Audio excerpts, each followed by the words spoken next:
Sa gitna ng lungsod ng Vatican, malayo sa paningin ng publiko, makikita mo ang isang lugar na puno ng ilan sa mga pinakamatanda at pinakanakalilitong dokumento, ang Vatican Secret Archives.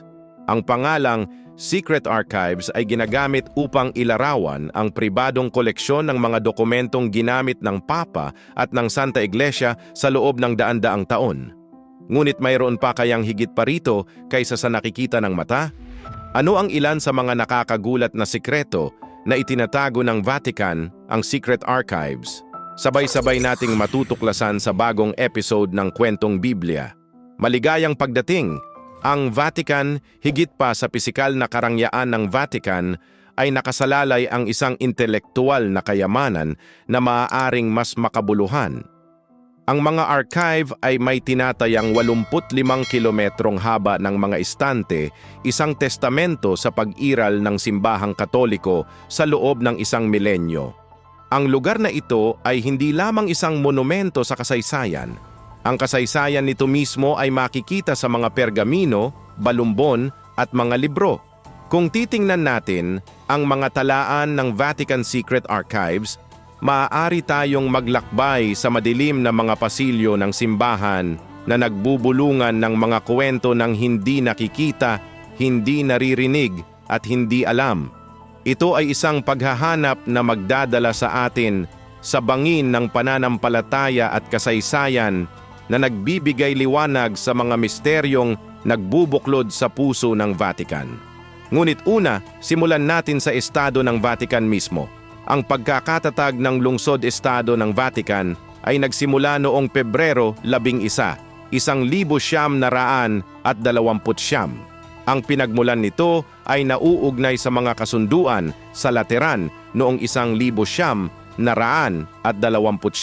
sa pagitan ng Italia at ng Santa Sede. Kinilala ng kasunduang ito ang ganap na soberanya ng Santa Sede sa teritoryo na katumbas ng lungsod ng Roma, sa gayon ay itinatag ang Katolisismo bilang opisyal na relihiyon ng Italia. Sa katamtamang populasyon na humigit kumulang 800 at 40 at sumasaklaw sa isang lugar na humigit kumulang 108 ektarya o 44 na ektarya, ang Vatican ay matatagpuan sa Roma, Italia. Hawak nito ang titulong pinakamaliit na malayang bansa sa mundo sa mga tuntunin ng populasyon at lawak. Ang mga museo ng Vatican, ang Sistine Chapel, ang Silid ni Rafael, ang Basilika ni San Pedro, at ang nakamamanghang arkitektura ay ginagawa itong isa sa mga pinakamakasaysayang lugar sa kasaysayan ng tao. Bilang tanglaw ng pananampalatayang Romano, hindi maikakaila ang malalim na impluwensya ng Vatican sa mga relihiyosong tagasunod nito.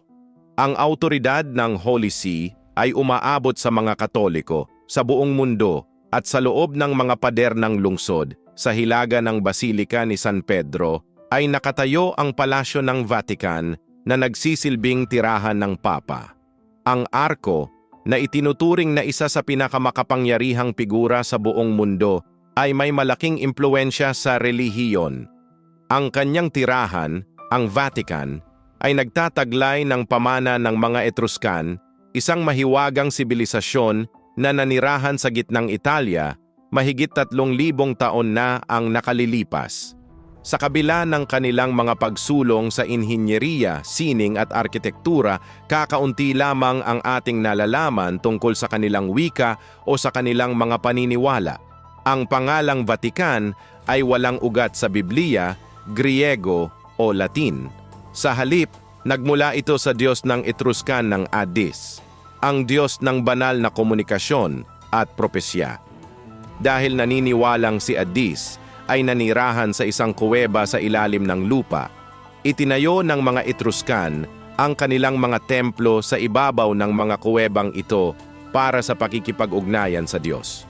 Kapansin-pansin, ang Vatican ngayon ay nakatayo pa rin sa ibabaw ng isang sinaunang kuweba ng Etruscan. Ayon sa alamat, ang Papa ay nakikipag-ugnayan sa Addis sa pamamagitan ng isang lihim na lagusan na nagdurugtong sa Vatican at sa kuwebang ito. Hindi tiyak ang katotohanan nito, Ngunit malinaw na ipinahihiwatig nito ang malalim na ugat ng Vatican.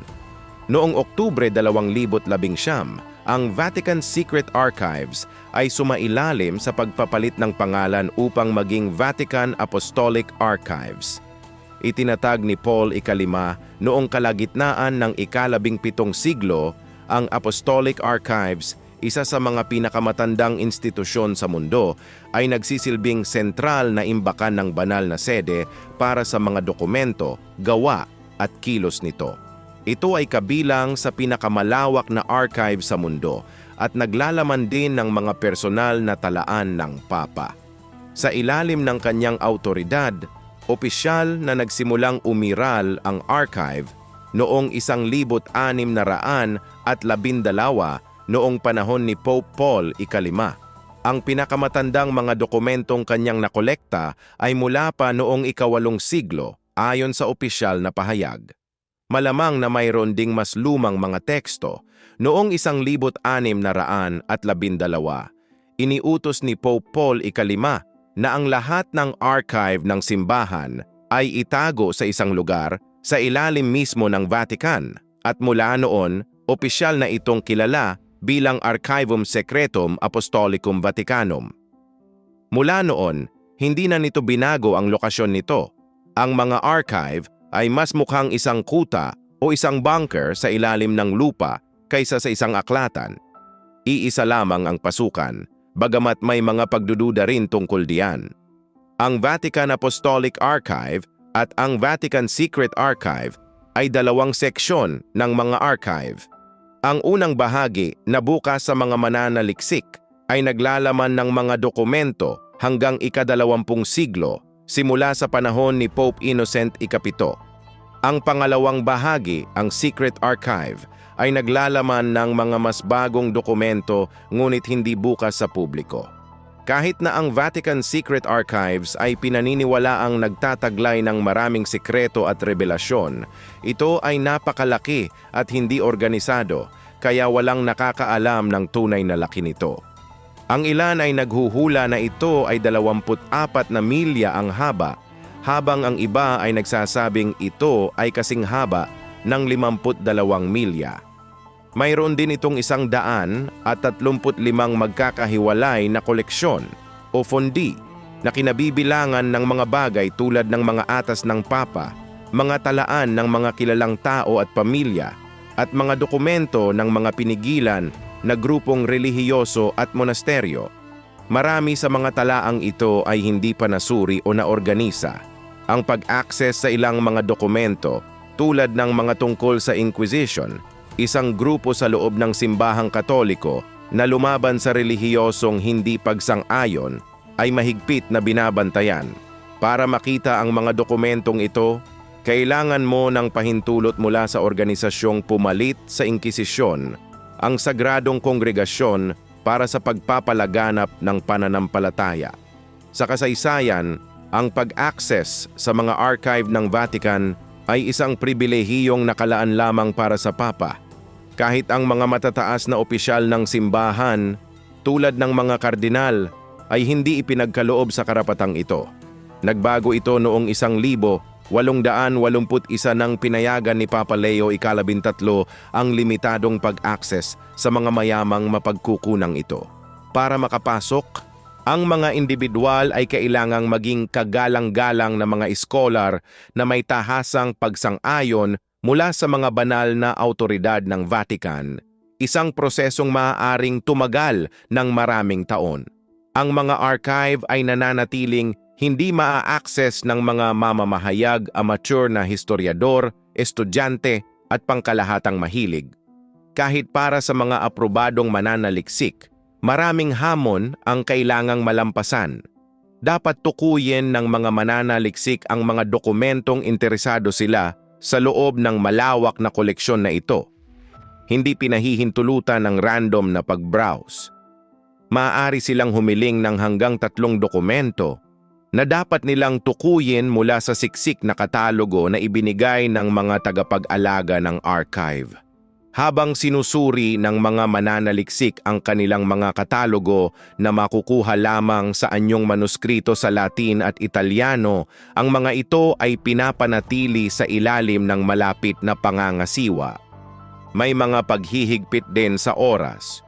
Kung ang mga mananaliksik ay lumampas sa kanilang inilaang oras, hinihiling sa kanila na umalis sa mga archive, bagaman maaari silang bumalik kinabukasan para sa isa pang pagtatangka. Bukod pa rito, ang mga katalogo ay hindi naglalaman ng lahat ng mga dokumento ng Vatican. Naglilista lamang ang mga ito ng mga dokumento na higit sa 75 taong gulang at inaalis ang maraming dokumento na itinuturing na hindi angkop para sa pampublikong pagtingin anuman ang kanilang edad. Ipagpalagay na ikaw ay isang mananaliksik na matagumpay na nakakuha ng pag-apruba para sa pagpasok sa mga archive ng Vatican. Sa ganitong kaso, kailangan mong sundin ang mga pamamaraan ng seguridad at pumasok sa lugar. Gayunpaman, kahit na ganoon, hindi mo agad masusuri ang mga dokumento. Kailangan mong maghintay hanggang sa bigyan ka ng pahintulot ng isang opisyal na suriin ang maximum na 3 folder bawat araw. Ang mga folder na ito ay hindi sistematikong nakaayos at kailangan mong sumisid sa isang dagat ng hindi maayos na impormasyon. Para sa maraming mananaliksik, ang paghahanap ng isang mahalagang dokumento ay maaaring tumagal ng maraming taon dahil sa kaguluhang ito. Kahit na may natuklasang isang bagay na mahalaga, hinihiling ng simbahan na ibunyag sa kanila ang lahat ng natuklasan. Pagkatapos ay magpapasya ang simbahan kung magagamit ng mananaliksik ang natuklasang impormasyon, isang kondisyon na may mga implikasyon. Noong 2012 bilang paggunita sa ika-400 anibersaryo nito, pansamantalang pinayagan ng Vatican ang mga mamamahayag na ma-access ang maliliit na seksyon ng mga archive sa ilalim ng presyon mula sa mga organisasyon ng karapatang pantao. Noong 2020, sumang-ayon ang Vatican na ilabas ang mga dokumentong may kaugnayan sa pagkakasangkot ni Pope Pius XII sa ikalawang digmaang pandaigdig. Gayunpaman, ang ipinakita sa publiko ay lubhang lumihis mula sa mga naunang nabanggit na inaasahan. Tila ito ay isang maniobra ng relasyon sa publiko kaysa isang tunay na pagsisikap na ipakita ang katotohanan sa kasaysayan. Tila ito ang naging padron. Mahigpit na binabantayan ng Vatican ang mga sikreto nito, walang respeto sa mga pangyayari, sa mga entidad na interesadong matuklasan ang mga ito o sa makasaysayang panahong pinag-uusapan. Kaya ano ang ilan sa mga kilalang dokumento na itinatago ng Vatican Secret Archives? Mga kilalang dokumento sa pamamagitan ng pagtalakay sa mga kilalang nilalaman ng archive ng Vatican. Ito ay isang imbakan na puno ng mga dokumentong may kahalagahan sa kasaysayan. Naglalaman ito ng maraming liham na ipinadala sa loob ng maraming siglo ng iba't ibang tao sa namumunong papa noong panahong iyon. Kapansin-pansin sa mga dokumentong nakaimbak sa archive ang mga opisyal na utos mula sa mga papa. Ang isang halimbawa ay ang utos na nagtitiwalag sa reformador na Aleman na si Martin Luther.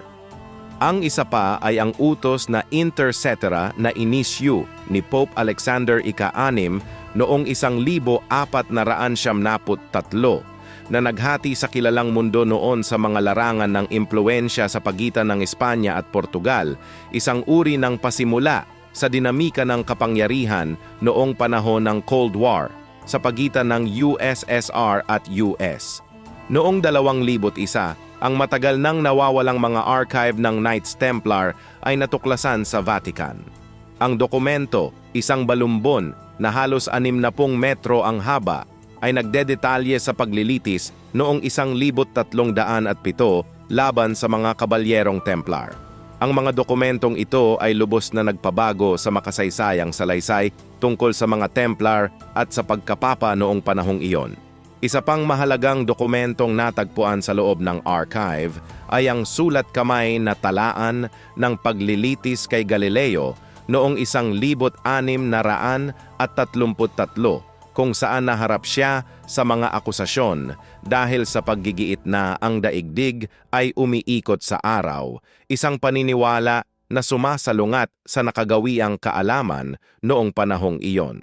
Kabilang sa iba pang mga kamangha-manghang piraso ang doktrina ng Immaculate Conception ng Birheng Maria na isinulat noong 1854, isang liham mula kay Michelangelo kay Pope Julius II na humihiling ng kabayaran para sa kanyang trabaho sa Sistine Chapel, at mga sulat mula kina Haring Henry VII, Abraham Lincoln at Jefferson Davis na siyang Pangulo ng Confederate States of America mula 1861 hanggang 1865.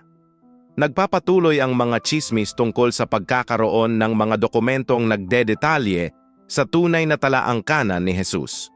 Alam na ang mga teksto sa Biblia ay napapailalim sa interpretasyon at adaptasyon, ngunit ayon sa ilang mananaliksik at historiador, may mga talaan tungkol sa tunay na buhay ni Jesus na nakaimbak sa Vatican. Gayunpaman, nananatiling tahimik ang simbahan tungkol sa mga sinasabing dokumentong ito, marahil dahil ang paglabas ng mga ito ay maaaring makasira sa mga itinatag na paniniwala. Nakakaintriga na tandaan na ang karamihan sa buhay ni Jesus hanggang sa siya ay umabot sa edad na 30 ay nananatiling hindi naitala. May ilang mananaliksik, kabilang ang nobelistang si Dan Brown, na nagsasabing si Jesus ay may asawa at mga anak. Kung mayroon mang ganitong mga dokumento, ang kanilang paghahayag ay maaaring lubos na yumanig sa pundasyon ng simbahan at sa pamamagitan nito sa institusyon ng kapapahan. Kaya, sa kabila ng lahat ng lihim na ito, ang Vatican Secret Archives ay isang mahalagang mapagkukunan ng impormasyon para sa mga nagnanais na matuto ng higit pa tungkol sa simbahang Katoliko at sa mundo. Matatag na naniniwala ang mga nagdududa na ang mga archive ng Vatican ay naglalaman lamang ng mga bagay na opisyal na kinakatawan. Ikinakatuwiran nila na ang terminong secretum, kung saan nagmula ang terminong secret archives sa Latin, ay nangangahulugang pribado. Kaya iginiit nila na ang mga archive ay nag-iimbak lamang ng mga personal na sulat ng mga papa at mga dokumentong may kinalaman sa mga gawain ng simbahan. Kasabay ng hindi paniniwala, noong 2019, opisyal na binago ng Vatican ang pangalan mula sa The Secret Archives of the Vatican patungo sa Vatican Apostolic Archives. Gayunpaman, may isang issue. Sa kabila ng pagbabago ng pangalan, ang mga nilalaman ng archive ay nananatiling isang misteryo. Ang Vatican Secret Archives, nakilala sa pagbabantay sa ilan sa mga pinakamahalagang at mapanganib na dokumento sa mundo, ay natagpuan ang kanilang mga sarili sa sentro ng mga kamakailang kontrobersya. Noong 2015, inakusahan ng mga mananaliksik ang pagtuklas ng maraming nakatagong dokumento na nagdedetalye sa mga insidente ng sexual na pang-aabuso ng mga paring Katoliko. Ikinatwiran nila na inuuna ng Vatican ang reputasyon nito kaysa sa pagprotekta sa mga biktima. Kalaunan, noong 2018, lumitaw ang mga pahayag na sinira ng Vatican ang mahahalagang file na may kaugnayan sa Holocaust. Bagamat iginiit ng Vatican na tinanggal ang mga ito para sa pangangalaga, marami ang nangangatwiran na ito ay isang pagtatangka upang protektahan ang imahe ng simbahan. Ngunit ang misteryong ito sa paligid ng Vatican Secret Archives ay humahantong sa haka-haka tungkol sa kung ano pa ang maaaring itinago. Sa mga tsismis, ang ilan ay nagmumungkahi ng pagkakaroon ng ebidensya na tumutukoy sa buhay na extraterrestrial, kabilang ang mga bungo na sinasabing nagmula sa ibang bansa. Bukod pa rito, kumakalat ang mga teorya na ang Papa at ang mga umano'y extraterrestrial na ito ay nagsasabwatan na nagpaplanong i-microchip ang lahat ng tao. Bagamat kulang sa matibay na ebidensya ang mga pahayag na ito, patuloy silang nakakaintriga sa marami na naglalarawan sa Vatican bilang tagapangalaga ng mga potensyal na nakakagulat na mga lihim. Sa katunayan, mayroong patuloy na debate sa kasaysayan tungkol sa kung talagang umiral si Hesukristo. Isang kamakailang teorya ang nagmumungkahi na ang Vatican Secret Archives ay maaaring may patunay na hindi umiral si Kristo. Ito ay batay sa umano'y mga liham sa pagitan nina Emperador Nero at Apostol Pablo na nakaimbak sa kanilang mga archive. Ayon sa kwento, si Nero na nag-aalala tungkol sa paglaganap ng Kristyanismo ay nagtanong kay Pablo tungkol sa kanyang pinuno. Sinasabing sinabi ni Pablo na si Kristo ay isang totoong tao na pinatay ng mga Romano. Ngunit ang katotohanan ng mga pahayag na ito ay iniimbestigahan pa rin. Iniisip ng ilang historiador na ang kuwento ng pag-iral ni Jesus ay maaaring gawa-gawa lamang upang pakalmahin si Emperador Nero. Kung totoo ito, maaaring nangangahulugan ito na itinatago ng Batikan ang katotohanan tungkol kay Kristo upang mapanatili ang kapangyarihan nito. Ang tanong tungkol sa pag-iral ni Kristo ay malamang na patuloy na maging paksa ng debate sa loob ng maraming siglo pa. May mga teoryang haka-haka na nagmumungkahi na ang mga archive ay may ebidensya tungkol sa aktwal na pag-iral ng ilang mga mitikal na relikya sa relihiyon tulad ng banal na kopita, ang kaban ng tipan, ang krus ni Kristo, at ang korona ng mga tinik. Ang ilang tagapagtaguyod ng mga teoryang ito ay nagmumungkahi na ang mga archive na ay maaaring maglaman ng mga mapa o mga tagubilin na humahantong sa mga napakahalagang artifact na pangrelihiyon na ito. Ang iba ay nangangahas pa na nag-iisip na ang mga parehong lihim na bagay na ito ay maaaring nakaimbak sa loob ng mga hangganan ng archive.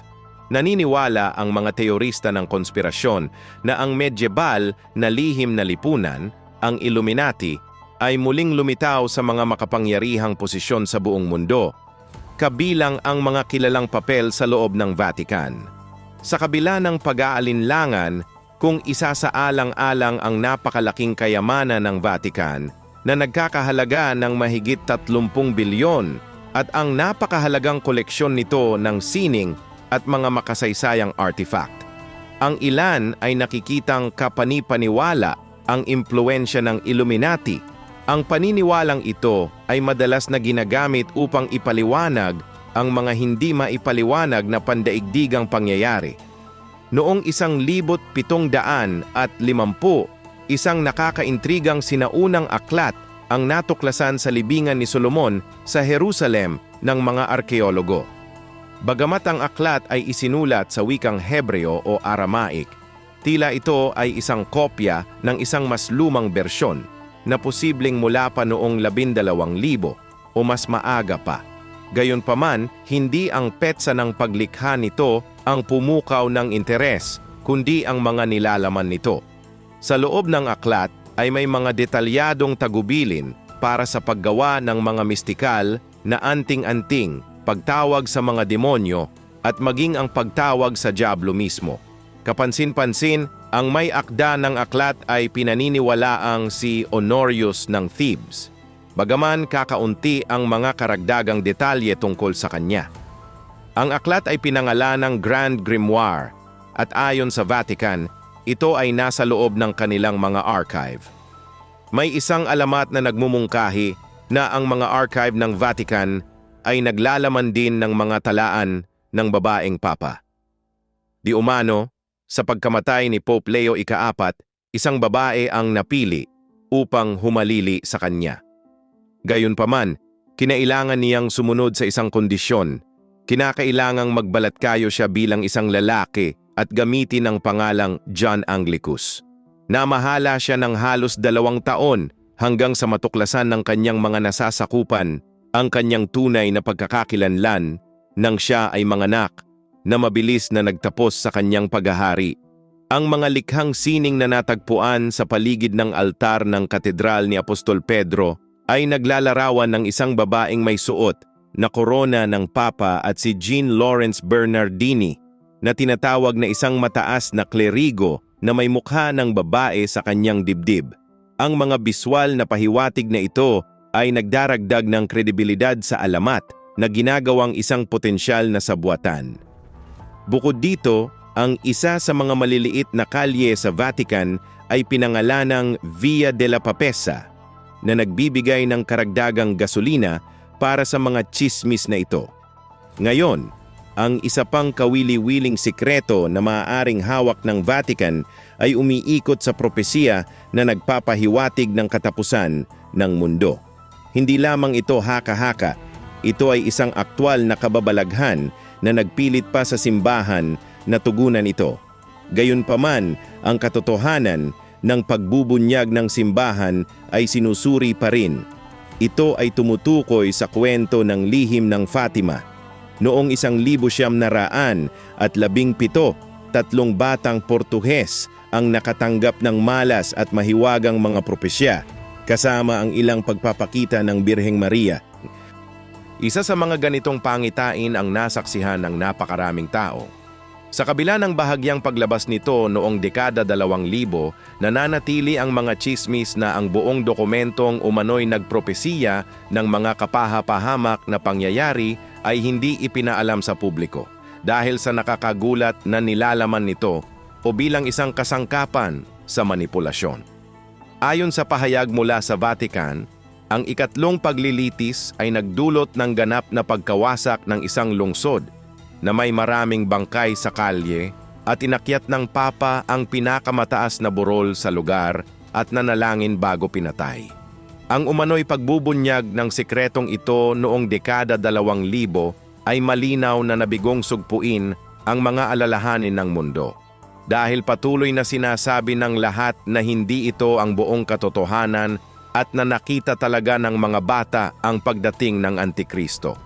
Panghuli, isa sa mga pinakakawili-wiling haka-haka ay ang pagtatago ng mga archive ng isang aparato sa paglalakbay sa oras na kilala bilang chronovisor na umano'y reverse engineer mula sa isang artifact na naiwan ng isang sinaunang sibilisasyon.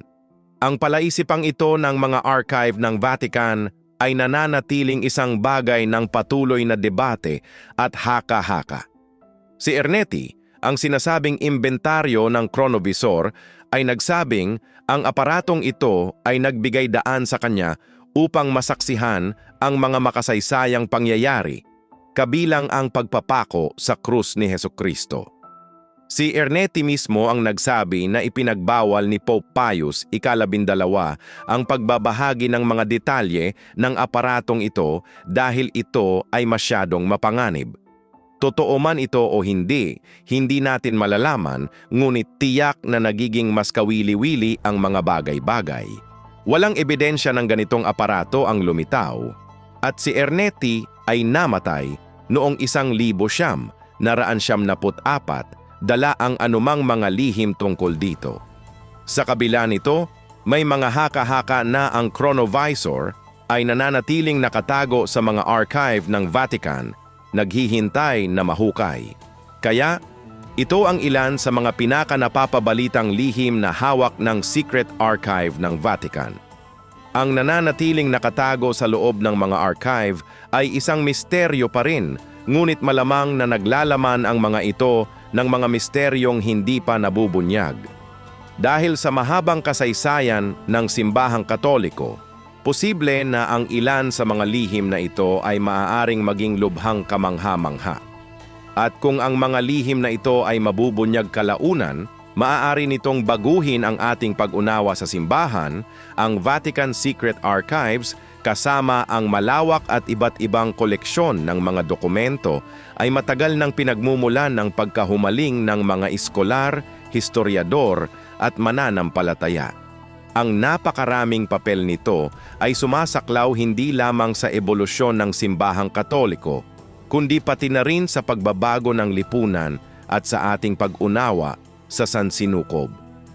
Ang maingat na binabantayang lihim at limitadong pag-access ng mga archive ay nagpasiklab ng hindi mabilang na mga teorya at haka-haka. Bilang mga mananampalataya, hindi natin maiwasang magtaka. Maaari ba itong maglaman ng ebidensya ng buhay sa labas ng lupa o marahil mga propesiya ng mga huling araw? Maaari bang may mga hindi isiniwalat na salaysay ng mga pakikipag-ugnayan ng simbahan sa mga napakahalagang makasaysayang figura o maging sa mga pamahalaan? Kung hindi, isang bagay ang sigurado. Marami sa mga lihim na ito ay mabubunyag sa hinaharap. Yumuyuko kami sa inyo at nagpapasalamat sa panonood ng isa pang episode ng Kwentong Biblia.